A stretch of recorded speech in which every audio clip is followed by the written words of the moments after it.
नमस्कार, आप देख रहे हैं एसबीटी न्यूज। पेश है 23 जून गुरुवार सुबह 6:15 बजे राजस्थान की बड़ी खबरें। राजस्थान ने सभी राजकीय कार्यालयों में आगामी 1 जुलाई से एकल उपयोग वाली प्लास्टिक वस्तुओं के उपयोग को प्रतिबंधित कर दिया है।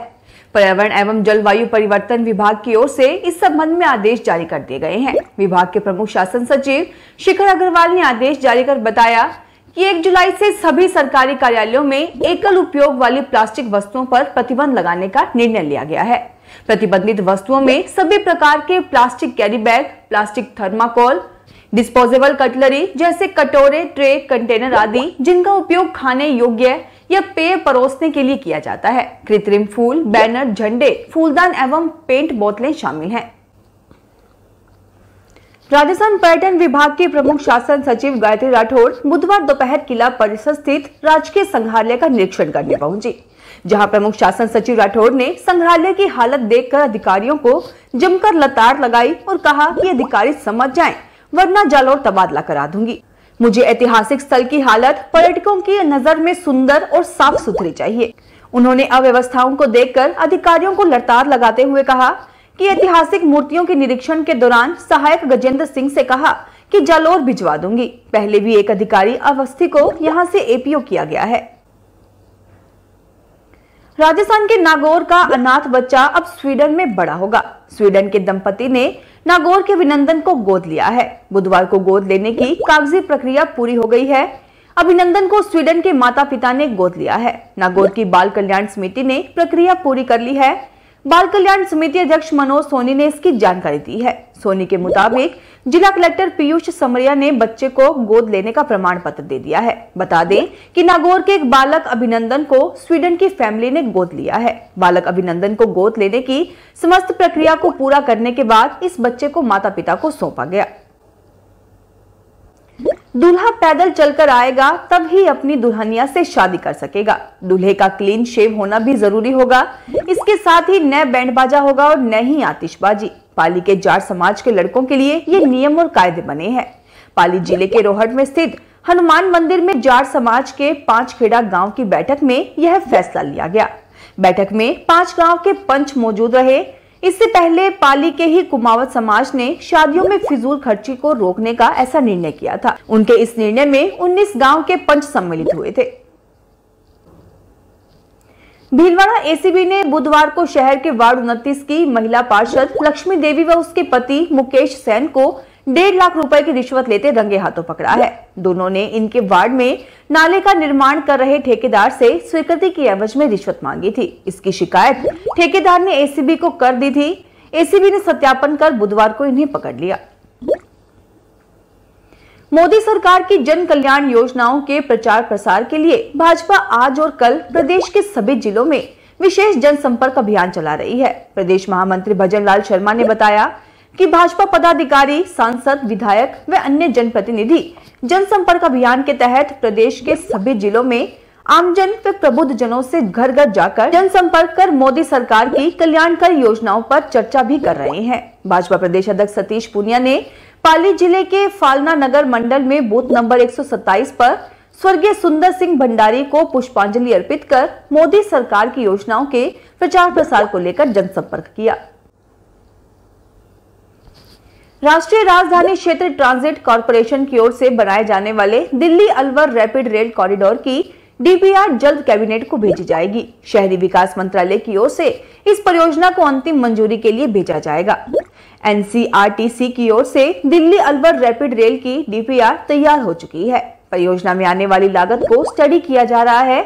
इसके बाद कैबिनेट के समक्ष मंजूरी के लिए भेजा जाएगा। मंजूरी मिलने में कुछ महीनों का वक्त लग सकता है। Delhi Alwar rapid rail corridor केंद्र और राज्य सरकार का संयुक्त प्रोजेक्ट है। एनसीआरटीसी की ओर से दिल्ली से एसएनबी तक पहले चरण की डीपीआर बनाई जा चुकी है। डीपीआर को हरियाणा ने फरवरी 2019 में और राजस्थान ने जून 2019 में मंजूरी दे दी है।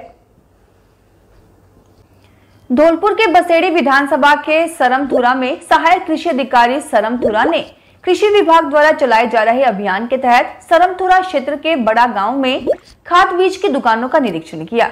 इस दौरान वहां उपस्थित किसानों को खाद बीज एवं दवाइयों का पक्का बिल लेने के लिए समझाया। एएओ पिंटू लाल मीणा ने बताया कि यदि किसान बीज लेकर जाता है उसमें अंकुरण नहीं होता या सिट्टा नहीं आता या फिजिकल एवं जेनेटिकल कोई समस्या आती है तो आप संबंधित बीज कंपनी एवं डीलर से बिल लेकर बात कर सकते हैं। जरूरत पड़ने पर क्लेम भी कर सकते हैं और यदि आप कृषि विभाग या कंज्यूमर कोर्ट में जाते हैं तो भी आपको उसका लाभ मिलेगा। डूंगरपुर शहर सीआई और धम्बोला सीआई समेत 4 पुलिसकर्मियों की ओर से 8,30,000 की रिश्वत केस की जांच शुरू हो गई है। एसीबी की ओर से एएसपी चंद्रशील ठाकुर जांच के लिए बुधवार को डूंगरपुर पहुंचे और मामले से जुड़े सभी पहलुओं पर सबूत जुटाए जा रहे हैं।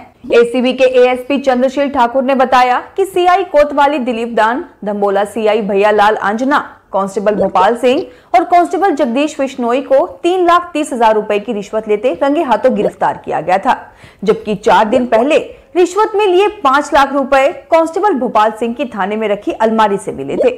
मामले में एसपी सुधीर जोशी के नाम से रिश्वत ली जा रही थी, इसलिए एसपी की भूमिका भी संदिग्ध मानी गई है। एसपी को जांच के दायरे में लेते हुए सभी पहलुओं पर पड़ताल की जा रही है। भारतीय रिजर्व बैंक ने क्रेडिट एवं डेबिट कार्ड जारी करने वाले बैंकों और गैर बैंकिंग वित्त कंपनियों को राहत दी है। आरबीआई ने ग्राहकों की सहमति के बगैर कार्ड सक्रिय करने जैसे कुछ मानदंडों का पालन करने की समय सीमा 3 महीने के लिए बढ़ा दी है। आरबीआई ने जिन प्रावधानों के अनुपालन में राहत दी है उनमें क्रेडिट कार्ड को सक्रिय करने से संबंधित प्रावधान भी शामिल है। आरबीआई ने साफ किया है कि बाकी प्रावधान 30 जून के बाद से यानी 1 जुलाई 2022 से लागू होंगे। अग्निपथ स्कीम पर मुख्यमंत्री अशोक गहलोत ने केंद्र की भाजपा सरकार पर तगड़ा हमला बोला। उन्होंने कहा कि क्या गुड गवर्नेंस इसे कहते हैं कि आप अचानक स्कीम लेकर आएं और युवाओं पर थोप दें। मुख्यमंत्री ने कहा कि अचानक युवाओं के सामने अग्निपथ स्कीम की घोषणा करने से जिन युवाओं ने परीक्षा दी, फिजिकल टेस्ट दे दिया और नौकरी का इंतजार कर रहे थे, उन पर कठोराघात हुआ है। उन्होंने कहा कि केंद्र की गलत नीतियों के कारण आर्थिक स्थिति गर्त में जा रही है, महंगाई बढ़ रही है, बेरोजगारी का हाहाकार मचा हुआ है।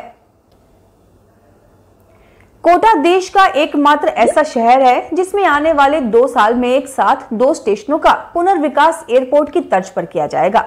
यहां विश्व स्तरीय सुविधाएं उपलब्ध कराई जाएंगी। लोकसभा अध्यक्ष ओम बिरला के प्रयासों से कोटा के दोनों स्टेशनों के वर्ल्ड क्लास स्टेशन जैसी सुविधाओं के साथ कायाकल्प का प्लान तैयार हो गया है। अब टेंडर प्रक्रिया अंतिम चरण में है। लोकसभा अध्यक्ष ओम बिरला ने बताया कि कोटा जंक्शन और डकनिया तालाब स्टेशन पर आधुनिक सुविधाएं उपलब्ध कराई जाएंगी। बीकानेर में 50 से अधिक स्थानों पर किसान खजूर की खेती कर रहे हैं। खजूर की खेती से किसान लाखों की कमाई कर रहे हैं। खजूर के पौधे पेड़ बनने के बाद सालों तक फल देते हैं। बीकानेर के गांव पेमासर के किसान शिवकरण कुकड़ा ने बताया कि वह पेमासर में 10 और रारेणी में 20 बीघा क्षेत्र में खजूर की खेती पिछले 7 सालों से कर रहे हैं। कई प्रयासों के बाद भी खेत में पैदावार नहीं हो रही थी, इसलिए पानी और मिट्टी की जांच करवाई, फिर खजूर लगाया। अब 135 टन खजूर उत्पादन हो रहा है। किसानों को आमदनी बढ़ाने के लिए परंपरागत खेती के साथ अपने खेत में खजूर भी लगाने चाहिए। राजस्थान में आखिर गहलोत सरकार ने किसानों और जनप्रतिनिधियों के दबाव में लहसुन की बाजार हस्तक्षेप योजना में खरीद का निर्णय कर लिया है। हालांकि केंद्र सरकार की स्वीकृति के बाद भी राज्य सरकार खरीद की इच्छुक नहीं थी। सरकार केवल 46,830 मीट्रिक टन लहसुन ही खरीदेगी, जबकि उद्यान विभाग ने कोटा संभाग में 7 लाख मीट्रिक टन लहसुन के उत्पादन का आकलन किया है। राजस्थान में अगले 4 माह सहकारिता चुनाव होने जा रहे हैं। सहकारी निर्वाचन प्राधिकरण ने ग्राम सेवा अधिकारी समिति पैक्स और लैंपस के चुनाव कराने की तैयारियों को अंतिम रूप दे दिया है। सहकारी निर्वाचन प्राधिकरण की ओर से राज्य के सभी इकाई रिटर्निंग अधिकारियों से समिति वार वार्डों के गठन और वार्ड आरक्षण की अंतिम सूची मांगी गई है। इस सूचना के प्राप्त होने के बाद चुनाव अधिकारियों की नियुक्ति होगी और निर्वाचन प्रक्रिया आरंभ कर दी जाएगी। जानकारी के मुताबिक सहकारी निर्वाचन प्राधिकरण की ओर से जुलाई के पहले सप्ताह में निर्वाचन का नोटिस और प्रस्तावित मतदाता सूची जारी किया जाना प्रस्तावित है। फिलहाल इस बुलेटिन में इतना ही, फिर हाजिर होंगे और बड़ी खबरों के साथ। अगर आप भी अपने आसपास की छोटी बड़ी और महत्वपूर्ण खबरों से अपडेट रहना चाहते हैं तो सब्सक्राइब कीजिए हमारे चैनल एसपीटी न्यूज को और प्रेस कीजिए बेल आइकन पर।